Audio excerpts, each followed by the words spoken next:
This reading from 2nd Maccabees is an incredible reading in its cruelty. Those who had invaded Israel at the time, trying to persuade them to leave Israelite ways and take on the pagan ways, we get to read the PG edited version at Sunday Mass. It's really a graphic, kind of gross reading, to be honest. The amount of suffering that these 7 brothers go through while their mother watches on. And here's the thing. All they had to do was eat some pork and it would all end. They were cutting their tongues out, chopping their hands and feet off, and the mothers had to watch each one of their sons be tortured. And all Mom had to say was, "Boys, it's enough. Just eat the ham sandwich and let's go home." That's all you have to do. Just eat the sandwich and we can go home. Doesn't it seem a bit weird that they didn't? That they went through all of that just over some pork?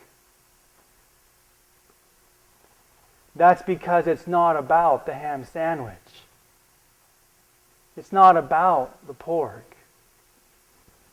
It's about God. That's what this is about.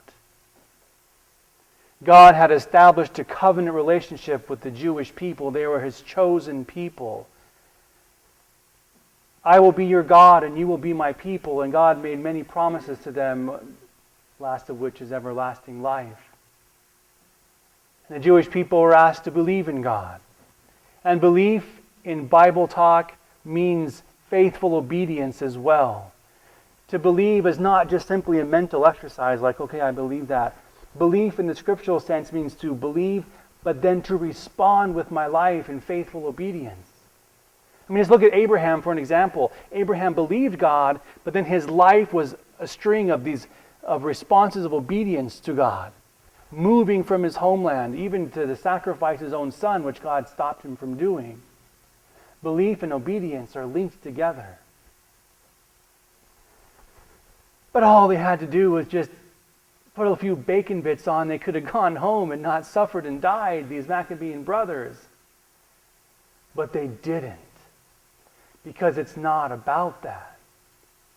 It's about staying faithful to who they are as a people, to the very fundamental values that form the framework of their lives.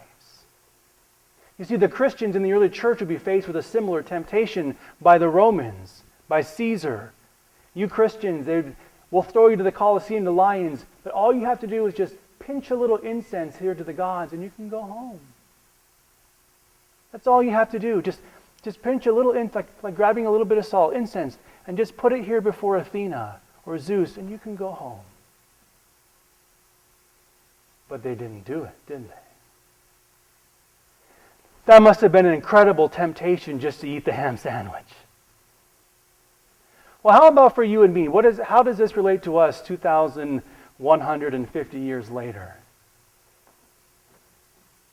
There are many things that tempt you and me away from faithful obedience to God. Things come up. Oh, don't worry about going to Mass on Sunday. You can miss that. It's just a ham sandwich. You don't really have to do that. It's just a ham sandwich. Or thinking about the myriad of ways that we're tempted here on campus. I won't go into those details. It's just a ham sandwich. It's not that big of a deal, is it? It is. You see, when we look at the Jewish people, I just look at them. They're God's chosen people.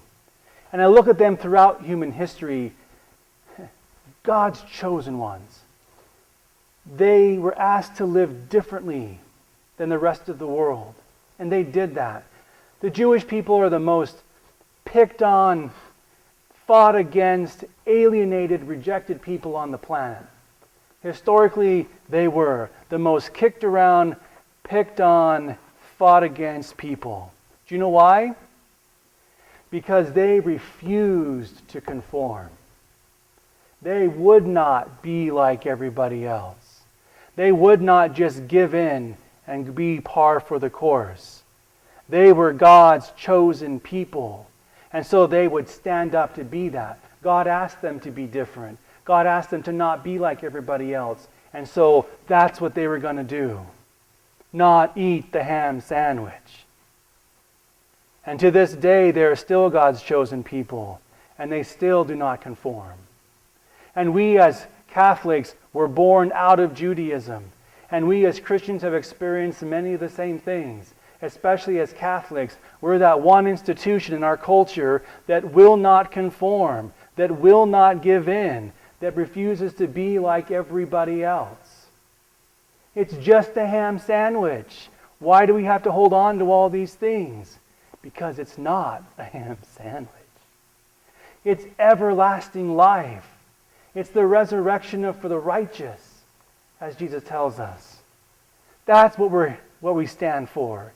That a faithful obedience to this covenant with God, which leads to everlasting life. That's what it's about. Hope you like the sandwich. Right? These are challenging words, and I'm saying hard things. I get that. But I say them in love. But isn't that kind of religious adherence fanatical? Nobody wants to be a religious fanatic, do they? Well, what is a fanatic? Really, what's a fanatic? Somebody whose entire life is absorbed by something that affects them mentally, emotionally, financially, spiritually, psychologically. Bad religious fanaticism is bad. But I want to give you an experience of fanaticism from my own life. When I was in high school. See if this sounds fanatic to you. I was a wrestler. And during wrestling season, every one of my meals was dictated by the sport. I spent tons of my money on travel, uniform. Countless hours every day and every week in practice. I never got a Christmas break when I was in wrestling season because that's when we had two-a-days and big tournaments. Lost most of my weekends to travel and sport. It absolutely interrupted my life. Emotionally, financially, physically. Is that being a fanatic? Well, no, not in our culture. It's normal, isn't it? Right? That's normal. It's okay if you miss that game. It's not a big deal, right? You can miss practice. Is that okay?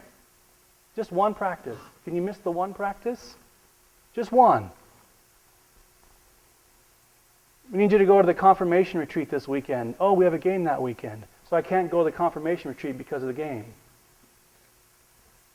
I can't go to the confirmation retreat because of one game. We're fanatics. We're fanatics in lots of different ways. God's chosen people for God. They were fanatics for God. They weren't going to give up. They weren't going to miss one practice. They weren't going to let one game go by. They weren't going to do that. Because resurrection is on the line. Now I know I'm saying difficult things, right? But I say it in love because Jesus says if you know the truth will set you free. And you know what? God does love you. And we're not perfect. Here's the thing. Jesus promises forgiveness to us. So the times that we've nibbled on the bacon bits, okay, God wants us to come back to Him and we can become forgiven. So I've eaten the ham sandwich. Okay, let's get back and let's go at it again. So just think about as you move through the rest of this week in your lives, when the ham sandwich gets placed before you, think about these Maccabean brothers. Think about them. Don't eat the sandwich. Because it's a lot more than a ham sandwich. Don't eat it. Stay true to who God has called you to be.